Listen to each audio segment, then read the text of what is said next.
Tim Burchett of Tennessee. It's good to see you, Representative. Thanks for being here. I want to ask you, you voted against the reauthorization of this bill. Those in favor say that this will help us target cartels south of the border and the flow of fentanyl into the U.S. Why are you against the FISA Act? 278,000 violations. Jorge said 300, and it had a K next to it. I think he might have misspoke, but it is almost 300,000 violations of that where they spied on Americans, and that's not what it's about. They are allowed to spy on Americans without a search warrant, ma'am. That's a clear violation of the Fourth Amendment. I think it has a very chilling effect. And honestly, if they were concerned about drug traffickers and terrorists in our country that they could spy on, then why didn't Director Wray mention once the border during the hearing last week? That's where it's coming over. It's coming over the border, ma'am. This is just an opportunity for the so-called intelligence community to spy on Americans. We don't need it. It needs to be cleaned up. This is a clear violation of our constitutional rights. And every time they need the FBI, for instance, we just punish them for their 278,000 violations by buying them a new headquarters bigger than the Pentagon. We've got to get our act together, man. We're going to lose our country. I want to be clear here. Are you in favor of the CIA spying on foreigners across the border without a warrant if it prevents fentanyl from coming here? It's just spying on Americans that you object to. Can you differentiate for me? That's exactly right. But 278,000 times they did that. How many is that in a day's time, ma'am? That's really incredible, the amount of spying they did on American citizens illegally. Some of it was apparently they were spying on people that were sleeping with their wives, things like that.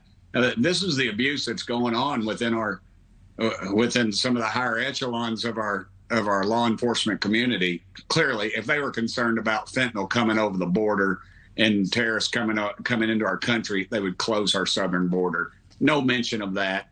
No urgency there yet. In fact, we know, for instance, over 140,000 Chinese are here. We don't know what they're doing. We don't know where they are.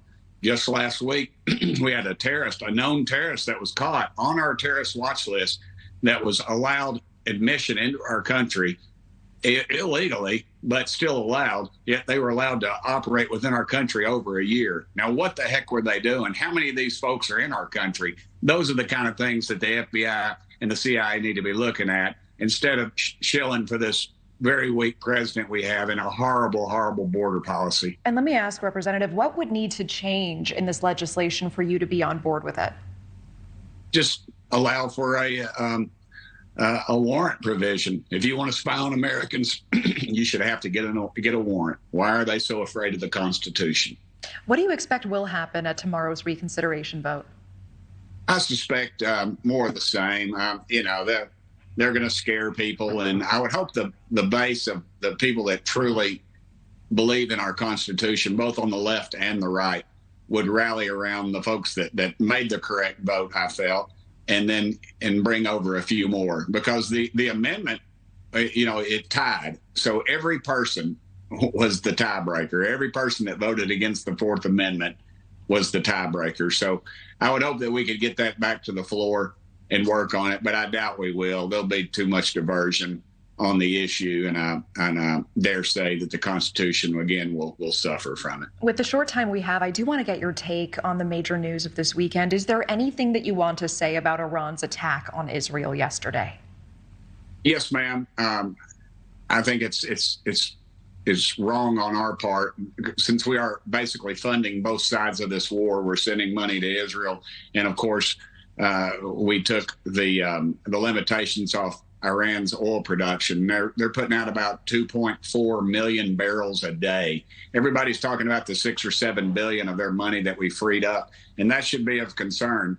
But the oil it's just a drop in the bucket, no pun intended. But it is a drop in the bucket for the amount of oil that we've allowed them to produce, and also the fact that China is one of the largest, I think about 80% of the oil is one of their largest purchasers of that oil. So there's a lot of moving parts in this thing. And Representative, those are strong words. So you believe that the movement and those sanctions is tantamount to us funding Iran?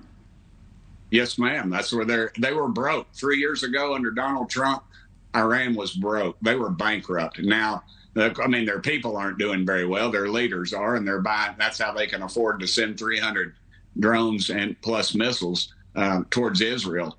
Yet again, here we are in the same boat, funding both sides of this war. I think we ought to support Israel. They're our ally. Iran, they don't. They're chanting "Death to America, death to Israel." I think we ought to take them serious, and we ought to let Israel take care of their business. Okay, Representative Tim Burchett, always appreciate your time. Thank you. Thank you, ma'am. It is always a pleasure.